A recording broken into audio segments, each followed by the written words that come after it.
On the 618th day of the war in Ukraine, the fighting was concentrated in these areas.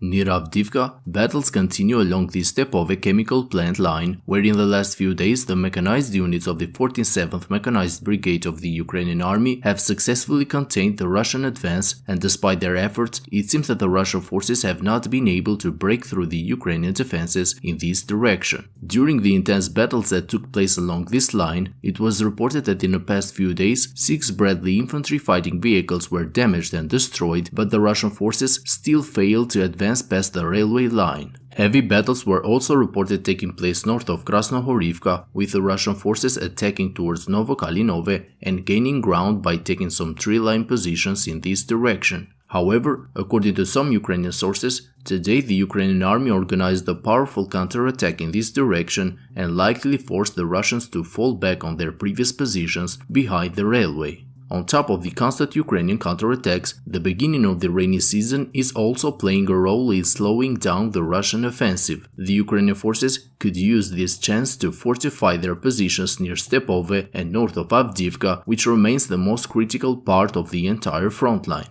Despite the difficulties and the heavy losses, it seems that the Russian command has no plans on abandoning their offensive in Avdiivka, because according to some Ukrainian sources, a concentration of various units, including those from the 90th Tank Division of the Russian Army, is being prepared in the rear, waiting for optimal conditions to conduct another massive wave of armored attacks over the Ukrainian stronghold. On the southern part of the front line, the situation appears to be more stable. According to Ukrainian sources, thanks to the excellent work of the 110th Mechanized Brigade, Ukrainians were able to restore control over most of the positions south of Avdiivka, and the Russian attempts towards the key village of Sieverne were repelled. The Russian capabilities for counter-battery warfare took a serious hit as the Ukrainian Special Forces managed to destroy at least 2 modern Zoopark-1 counter-battery radar systems about 70 kilometers deep into the Russian rear. In addition to Avdiivka, the Russian forces continue to exert pressure in the southern part of the Donetsk front.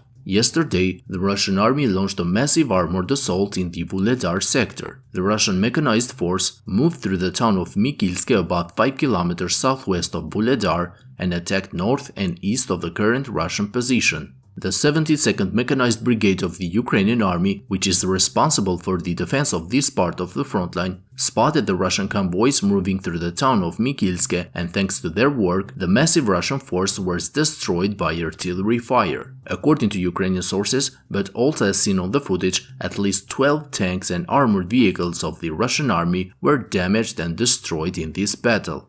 In Kherson front, Ukrainian forces continue to hold their positions across the Dnipro River near Pishchanivka and inside the village of Krinky. During the past few days, both sides have exchanged intense artillery fire over Krinky in attempts to seize full control over the settlement. The Russian army has recently engaged more forces in attempts to drive the Ukrainian forces out of their bridgehead, but so far, the Ukrainian Marines continue to put a fierce resistance, and also thanks to the support of the drone units and the artillery from across the river, they have been able to repel many Russian attacks in this direction. During the last 48 hours, Ukrainian drone operators managed to damage and destroy at least 4 Russian BTR-82 armored personnel carriers near Krinky, and the Ukrainian defenders survived a massive wave of Tovs-1A shelling over their positions and continued to push west, trying to expand their area of control inside the settlement. Fierce battles took place today, where a group of Russian infantry forces clashed with the Ukrainian Marines near the central part of the village. As a result of the fierce fighting, the entire Russian unit consisting of at least 12 soldiers were reportedly KIA. Friends, if you like my daily updates, I kindly ask you to hit the like and subscribe buttons, as this will greatly help the channel to reach a wider audience. That's all for today's update. Thank you to my Patreon supporters, and have a great day.